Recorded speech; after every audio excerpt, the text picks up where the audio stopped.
This is a quick and easy training on how to use transitions in Final Cut.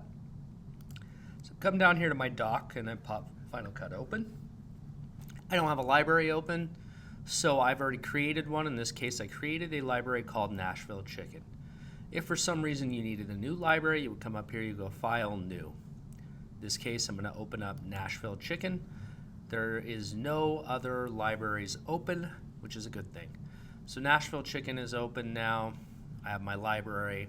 This is where I store stuff in the library. I have my project. I'm going to go ahead and double click on a project, and I have that open. Now, to create a transition, there's this little symbol here with the two triangles that meet up. On the small monitors, it's going to look like this. It's still the two triangles that face each other, but they're inside of a rectangle. Click on it. Pretty much the same thing, just slightly different during this update. You can click here to get that popped open. That gives me the various types of triangles.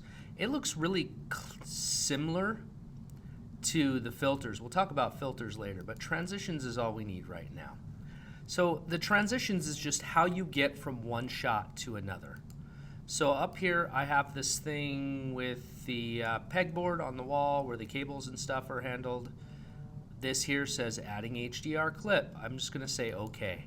Depending on what kind of clips that you have, the program might convert them over.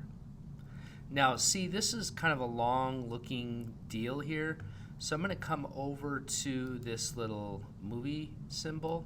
I'm going to zoom out of the timeline a little bit so I can kind of see the clips smaller and make it more manageable.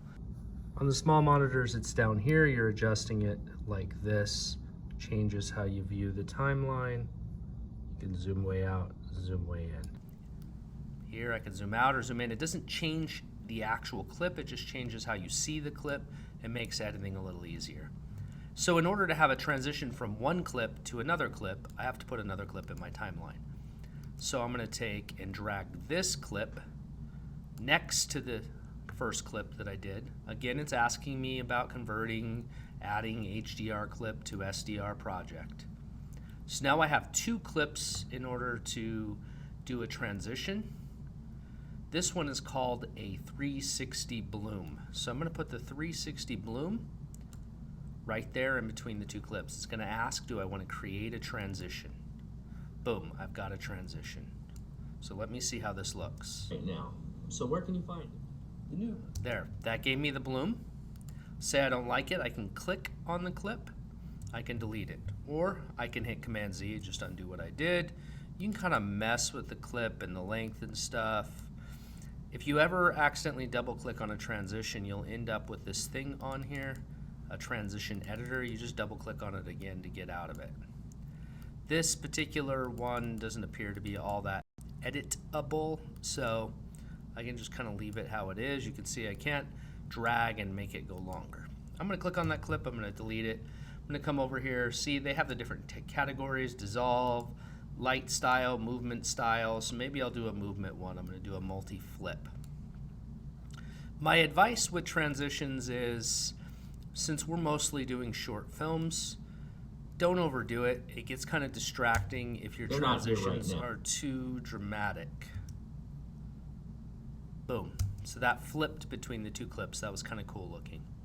So I want you to go ahead, grab a couple of clips, put them in your timeline. If you don't have anything already in your library, you can record like, I don't know, a couple of 5 or 10 second long clips. It doesn't matter what they are. Don't try to be an artist.